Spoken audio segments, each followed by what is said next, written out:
Japan കരാറിന്റെ ഭാഗമായി specified skilled worker കാറ്റഗറിയിൽ ജപ്പാനിൽ ജോലി ലഭിച്ച് വരുന്ന മാർച്ച് 3-ാം തീയതി ജപ്പാനിലേക്ക് യാത്ര പുറപ്പെടുന്ന ഷിഫാനയെ അഭിനന്ദിക്കുന്നതിനും അതോടൊപ്പം തന്നെ ഷിഫാനയുടെ ജപ്പാൻ യാത്രകളെ, ആ യാത്രയുടെ വഴികളെ കുറിച്ചും, ആ നാൾവഴികൾ എനിക്ക് നന്നായി അറിയാമെങ്കിൽ പോലും വരുന്ന വിദ്യാർത്ഥികൾക്ക് വേണ്ടി എങ്ങനെ ജപ്പാനിലേക്ക് ഈ സ്പെസിഫൈഡ് സ്കിൽഡ് വർക്കർ കാറ്റഗറിയിൽ പരിശീലനം സിദ്ധിച്ച് ജപ്പാനിലേക്ക് പോകാൻ വേണ്ടി കഴിയും, അതിന്റെ നാൾ വഴികൾ എന്തൊക്കെയാണ് എന്ന് വിദ്യാർത്ഥികൾക്ക് അറിയുന്നതിന് വേണ്ടി ഷിഫാനയോട് ചോദിച്ച് മനസ്സിലാക്കുന്നതിന് വേണ്ടിയിട്ടാണ് നമ്മൾ ഈ സമയം ഉപയോഗപ്പെടുത്തുന്നത്.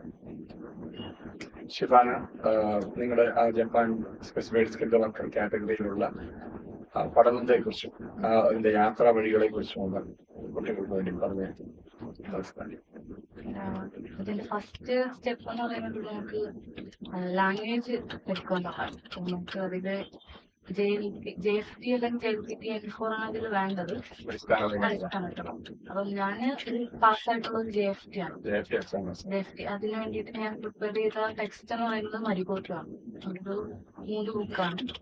അപ്പം JFT ആക്കിയാൻ വേണ്ടിയിട്ട് ഞാൻ ഈ മരിഗോട്ട് കംപ്ലീറ്റ് ചെയ്യാനായിട്ട് എനിക്ക് 6 മാസം സമയം ടെസ്റ്റ് പഠിക്കാൻ വേണ്ടിയാണ്. പിന്നെ നമുക്ക് എക്സാം ഡേറ്റ് കിട്ടുന്ന പോലെ ആ ഒരു ടൈമും കൂടെ 7 മാസം അതാണ് എനിക്ക് എടുത്തത്. പിന്നെ അടുത്ത സ്റ്റെപ്പ് എന്ന് വെച്ചാൽ ഇത് ടോട്ടലി 3 എക്സാം ആണ്. അപ്പൊ അതിലൊരു ബേസിക് ആയിട്ടുള്ള ലാംഗ്വേജ് എക്സാം ആണ് JFT എന്നുള്ളത്. രണ്ടാമത്തെന്ന് പറയുന്നത് സ്കിൽസ് ആണ്. സ്കിൽ ജാപ്പനീസ്, അത് സ്കിൽ എന്ന് പറയുന്നത് 2 എക്സാംസ് ആണ്. അതില് ജാപ്പനീസും ഉണ്ട്, അതിന്റെ വേർഷൻ തന്നെ ഇംഗ്ലീഷും ഉണ്ട്. ഒരേ പരീക്ഷ തന്നെ ജാപ്പനീസ് വേർഷനിൽ എഴുതണം, അതുപോലെ തന്നെ ഇംഗ്ലീഷിൽ എഴുതണം. അതാണ് 2 എക്സാമാണ് സ്കില്ലുള്ളത്. അപ്പം ആ ഒരു എക്സാം കൂടെ പഠിക്കാൻ വേണ്ടിയിട്ട് ഒരു 3 to 4 മാസം മതിയാവും. JFT പഠിക്കാൻ ഒരു 7 മാസവും സ്കിൽസ് പഠിക്കാനായിട്ട് ഒരു 2-3 മാസം വരെ. ടോട്ടലി ഒരു 1 year അടുത്ത് ഉള്ളില് നമുക്ക് പഠിക്കാനും പരീക്ഷ എഴുതാനും എല്ലാം കൂടെ വേണ്ടി വരും. സ്കിൽസിനെ കുറിച്ച് പറയുകയാണെങ്കിൽ JFT-നെ കുറിച്ച് പറയുകയാണെങ്കിൽ JFT-ക്ക് 80% ആണ് പാസേജ് സ്കോർ. JFT-ക്ക് പാസേജ് സ്കോർ 80-യും സ്കിൽസിന് 2 എക്സാം ആണ്. ഇപ്പം ജാപ്പനീസ് എക്സാമിനാണെങ്കിലും 80% ആണ്, മറ്റേ ഇംഗ്ലീഷിന് 60% ആണ്. ഷിഫാന നേരത്തെ സൂചിപ്പിച്ചതുപോലെ ജപ്പാൻ യാത്രയുടെ ആദ്യ സ്റ്റെപ്പ് ജപ്പാൻ ലാംഗ്വേജ് പഠിക്കുകയാണ്. ആ ജപ്പാൻ ലാംഗ്വേജ് പഠിക്കുന്നതിൽ തന്നെ 2 രീതിയിൽ പരീക്ഷ എഴുതാം. ഒന്നുകിൽ JFT എഴുതാം, അല്ലെങ്കിൽ JLPT എക്സാമിനേഷൻ എഴുതാം. അത് കഴിഞ്ഞാൽ പിന്നെ സ്കില്ലിന്റെ 2 പരീക്ഷകളാണ്, ഒന്ന് ജപ്പാനീസിലും മറ്റൊന്ന് ഇംഗ്ലീഷിലും. ഇത് പാസ്സായി കഴിഞ്ഞാൽ, ഇത് ഈ കടമകളൊക്കെ കടന്നു കഴിഞ്ഞാൽ അടുത്ത സ്റ്റെപ്പ് ഇന്റർവ്യൂ ആണ് അല്ലേ?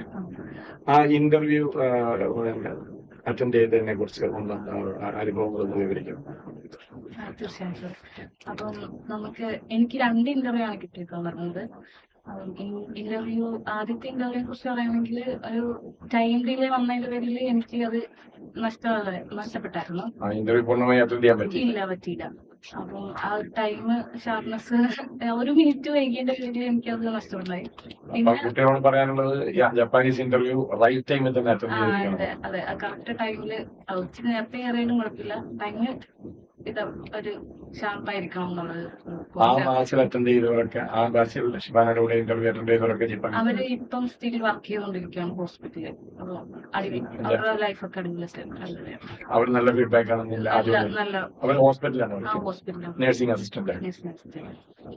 അവരുടെയൊക്കെ ഒരു ഫീഡ്ബാക്ക് എടുക്കുകയാണെങ്കിൽ വളരെ നല്ലൊരു അഭിപ്രായമാണ്. ഈ രണ്ടാമത്തെ ഇന്റർവ്യൂ കുറച്ച് ഡിലേ വന്നിട്ടാണ് കിട്ടിയത്. അതില് നമ്മൾ 5 ഫീമെയിൽ കാൻഡിഡേറ്റ്സ് ആയിരുന്നു ഉണ്ടായിരുന്നത്. അപ്പം നമ്മള് കാഷ്വൽ ആയിട്ടുള്ള സംസാരം കാര്യങ്ങളൊക്കെ നമുക്ക് ആ ഒരു നമ്മുടെ ലാംഗ്വേജ് എത്രത്തോളം ഉണ്ടെന്നുള്ളത് അത്രയും മതി അവർക്ക്. അപ്പം ഞങ്ങൾ 5 പേര് സെലക്ട് ആവുകയും ചെയ്തു. സെലക്ട് ആയി.